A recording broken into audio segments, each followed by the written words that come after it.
Assalamualaikum warahmatullahi wabarakatuh. Terima kasih atas kesempatan yang baik. Pada kesempatan kali ini saya akan membawakan materi terkait makna perencanaan partisipatif di bawah bimbingan dosen mata kuliah perencanaan partisipatif Bapak Dr. Dasmin Sidu SP MSI.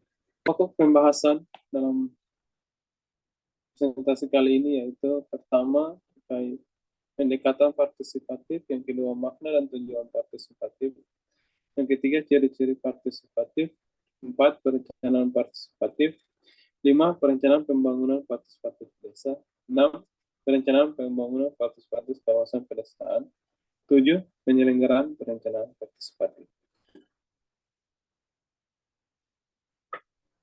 Sebagai pendahuluan, pemerintah pusat dengan nawacita pada agenda prioritas ketiga, membangun Indonesia dari pinggiran dengan memperkuat daerah-daerah dan desa dalam kerangka negara kesatuan, di mana dibawahi oleh Kementerian Desa. Fokus utama dari pendekatan perencanaan partisipatif, yaitu fokus utama dari pendekatan perencanaan partisipatif ini adalah masyarakat bersinergi dengan pemerintah, khususnya desa, belajar mengidentifikasi permasalahan dan potensi yang dimiliki secara bersama. Yang berikutnya, masyarakat dapat melihat gambaran kondisi permasalahan potensi desanya secara keseluruhan, serta gagasan atau usulan kebutuhan masyarakat untuk menyelesaikan persoalan tersebut. Pertama, kita masuk ke pokok pembahasan, yaitu pendekatan partisipatif. Sini ada beberapa ahli mengungkapkan terkait partisipatif berarti peran serta seseorang atau kelompok masyarakat dalam proses pembangunan baik dalam bentuk pernyataan maupun dalam bentuk kegiatan. Menurut Pasli Jalal dan Dedi Supriyadi tahun 2001, partisipasi dapat juga berarti bahwa pembuatan keputusan menyarankan kelompok atau masyarakat ikut terlibat dalam bentuk penyampaian saran dan pendapat, barang keterampilan, bahan dan jasa. Sedangkan menurut Tilaar,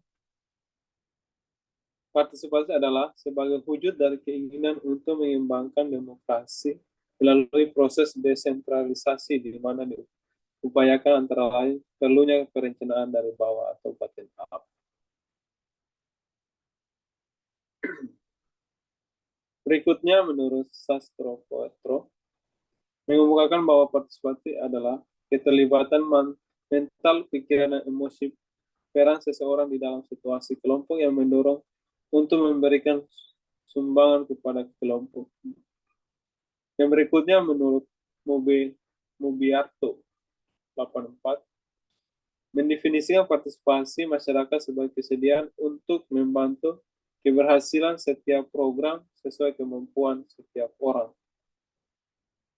Berikutnya, menurut Cokromijojo, partisipasi adalah keterlibatan aktif dari masyarakat pada umumnya, tidak saja dari pengembalian kebijaksanaan tertinggi, para perencana aparatur pelaksanaan operasional, tetapi juga dari petani, nelayan, buruh, pedagang kecil, para pengusaha, dan anggota masyarakat lainnya.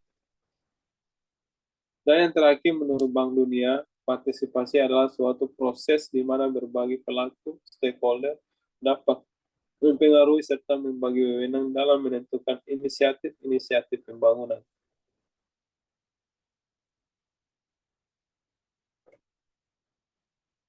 Dapat dari beberapa pandangan ahli di atas, konklusi yang dapat kami berikan adalah, berdasarkan pendapat yang dikemukakan para ahli di atas, partisipasi adalah keterlibatan aktif masyarakat di dalam suatu kegiatan, baik yang dilakukan oleh perorangan maupun bersama-sama, secara sukarela untuk mencapai tujuan bersama, serta turut bertanggung jawab terhadap kegiatan yang dilakukan.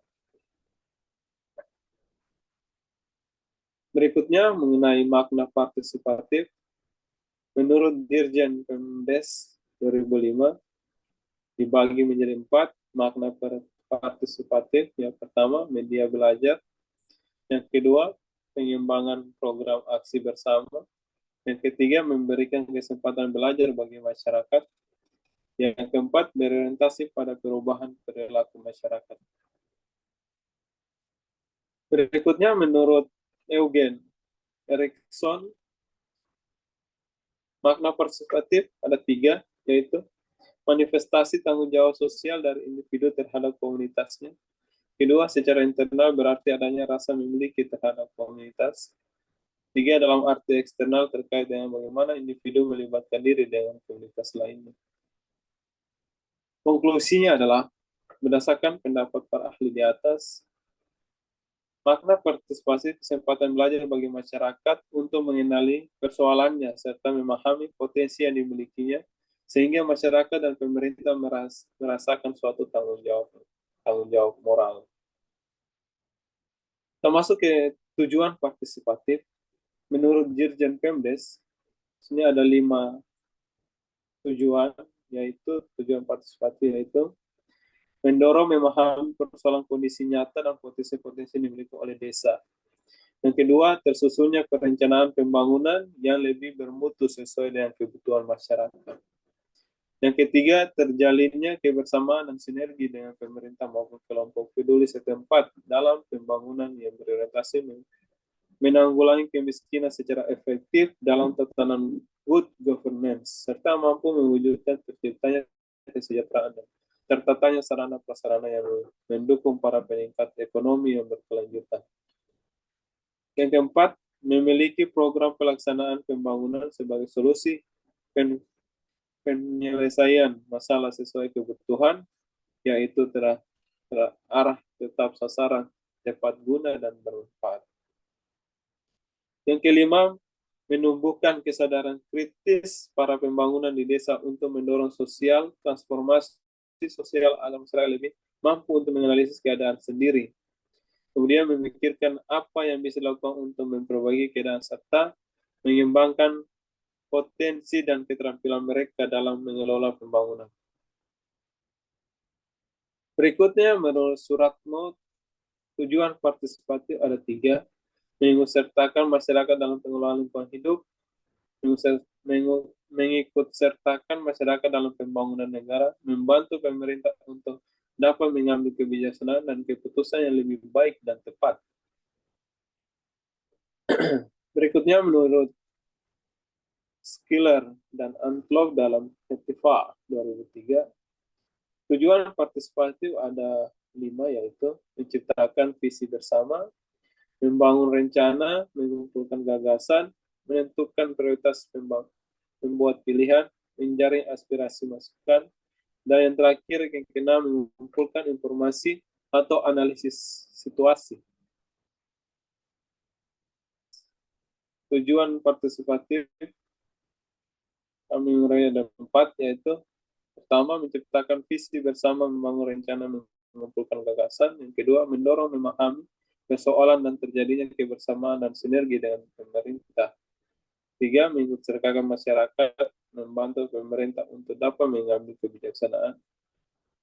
Yang keempat, menentukan prioritas, membuat pilihan, menjaring aspirasi, masukan, dan mengumpulkan informasi untuk analisis situasi. Next, kita lanjut ke pembahasan berikutnya, yaitu ciri-ciri partisipatif. Menurut Dirjen Pemdes, ciri-ciri partisipatif ini kurang lebih ada 10. Pertama, proaktif dan terbuka. Yang kedua, selektif. Yang ketiga, triangulasi. Keempat, ada kesepakatan para pelaku. Kelima, pembagian kewenangan dan tanggung jawab. Keenam, ada kesetaraan. 7, pembagian informasi. 8, ada tindakan yang mengisi kesepakatan. 9, kecermatan memadai. 10, proses berulang.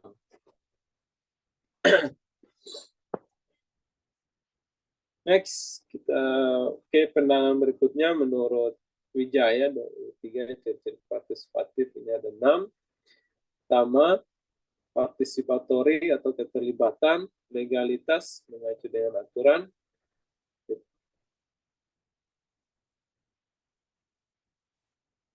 Iya, ulang. Yang pertama, visibilitas, realitas, spesifik, terukur, dan dapat dijalankan. Kedua, dinamis, semua pihak kontinu dan proaktif. Tiga, legalitas, mengacu dengan aturan. Keempat, partisipatoris, keterlibatan. Kelima, sinergitas, kerjasama interaksi. Yang terakhir, terfokus kepada kepentingan masyarakat, masalah aspirasi. Menurut penelitian ahli berikutnya, yaitu menurut Samsura, ciri-ciri partisipatif. Pertama, adanya pelibatan seluruh stakeholder. Yang kedua, adanya upaya pembangunan institusi masyarakat yang kuat dan legitimate. Ketiga, adanya proses politik melalui upaya negosiasi atau urun rembuk yang pada akhirnya mengarah pada pembentukan kesepakatan bersama. Yang keempat, adanya upaya pemberdayaan masyarakat melalui kegiatan pembelajaran kolektif yang merupakan bagian demokratisasi. Dari beberapa pandangan ahli di atas, dapat kami konklusikan yaitu, pertama, ada kesepakatan. Kedua, kerjasama interaksi. Tiga, legalitas. Keempat, kontinu dan proaktif. Kelima itu pemberdayaan masyarakat. Keenam, kepentingan masyarakat. Ketujuh, keterlibatan. Kedelapan, kewenangan dan tanggung jawab. Yang ke-9, proses politik melalui upaya negosiasi. 10, kesetaraan. 11, terakhir, pelibatan seluruh stakeholder. Perencanaan partisipatif menurut AB yaitu perencanaan partisipatif adalah perencanaan yang melibatkan semua atau non rakyat dalam rangka memecahkan masalah yang dihadapi yang bertujuan untuk mencapai kondisi yang diinginkan. Sedangkan menurut Wijaya, perencanaan partisipasi adalah usaha yang dilakukan masyarakat untuk memecahkan masalah yang dihadapi agar mencapai kondisi yang diharapkan berdasarkan kebutuhan dan kemampuan masyarakat secara mandiri. Sedangkan menurut Wicaksono dan Sigarto, perencanaan partisipatif, usaha yang dilakukan masyarakat untuk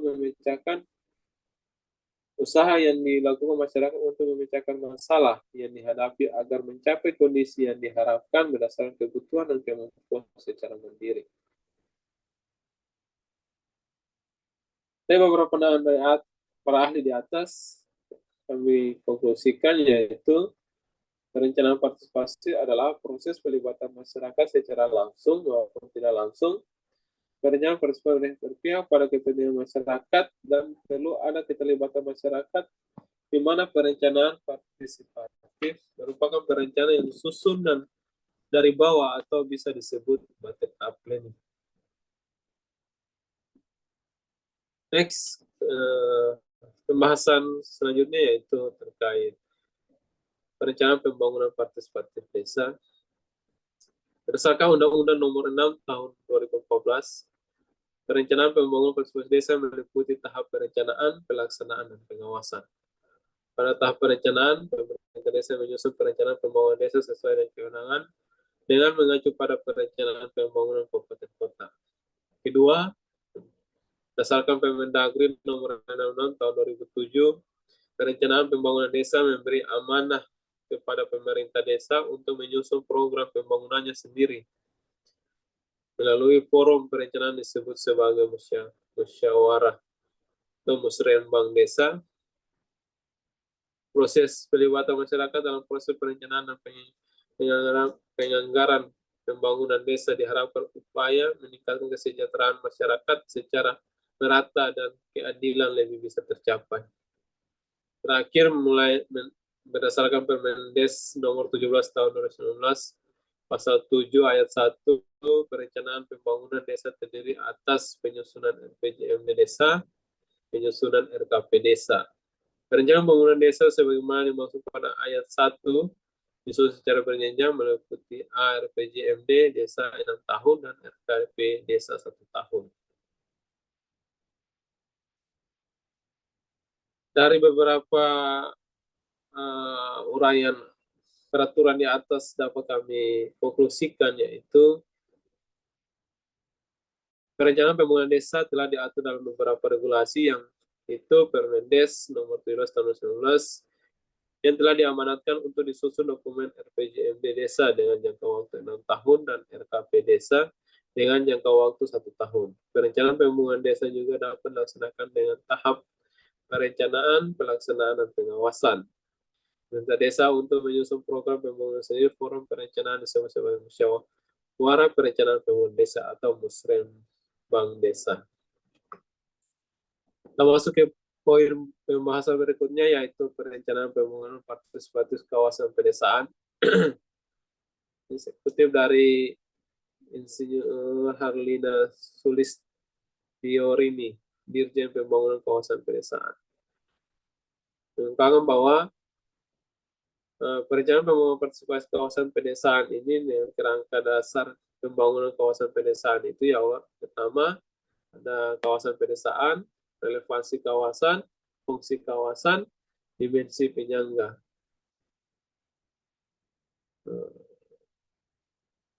Ini data dari Dirjen Pembangunan Kawasan Pedesaan, sebaran lokasi kawasan pedesaan menurut potensi tema pembangunan KP di seluruh Indonesia. Next. Perencanaan pembangunan partisipasi desa menurut Erlin Cerlinatum, Kepala BBLM Jakarta, peran balai dalam pembangunan kawasan pedesaan. Pertama, manifestasi tanggung jawab sosial dari individu terhadap komunitasnya sendiri maupun dengan komunitas luar. Kedua, secara internal berarti adanya rasa memiliki terhadap komunitas. Yang ketiga, dalam arti eksternal terkait dengan bagaimana individu melibatkan diri dengan komunitas. Dari beberapa pernyataan di atas, kami tarik beberapa kesimpulan tanggung jawab sosial dari individu, rasa memiliki dan melibatkan diri untuk berpartisipatif. Yang kedua, kawasan pedesaan, relevansi kawasan, fungsi kawasan, dan dimensi penyangga dalam pembangunan pedesaan. Yang terakhir yaitu penyelenggaraan perencanaan partisipatif. Ini menurut Undang-Undang Nomor 25 Tahun 2004. Pertama, tentang musrembang untuk menyusunkan RPJP nasional dan daerah, RPJM nasional dan daerah, serta RKP nasional dan daerah. Kedua, koordinasi antara pelaku pembangunan menjamin keterkaitan dan konsistensi antara perencanaan, penganggaran, pelaksanaan, dan pengawasan, serta mengoptimalkan partisipasi masyarakat. Yang kedua, Undang-Undang 23 Tahun 2004 terkait pemerintah desa telah dimandatkan tentang esensi RPJP, RPJMD, RKPD, RSTRA, tentang tahapan tata cara penyusunan, pengendalian, dan evaluasi pelaksanaan rencana pembangunan daerah. Regulasi yang berikutnya terkait tentang penyelenggaraan musrembang yang meliputi persiapan, input proses, output musrembang tahunan. Yang keempat, regulasi terkait peraturan pemerintah nomor 8 tahun 2008 tentang musrembang penyusunan RPJP, RPJMD, RKPD, tentang tahapan tata cara penyusunan, pengendalian, dan evaluasi pelaksanaan rencana pembangunan daerah. Yang kelima, terakhir terkait Permendagri nomor 54 tahun 2010 tentang perencanaan pembangunan desa. Penyelenggaraan perencanaan partisipatif ini pemerintah bersama masyarakat serta seluruh individu yang berkepentingan dalam partisipatif pembangunan daerah atau desa. Sekian apa yang bisa kami sampaikan. Semoga ini bisa menjadi tambahan ilmu bagi teman-teman semua. Dan demikian kami akhiri. Wassalamualaikum warahmatullahi wabarakatuh.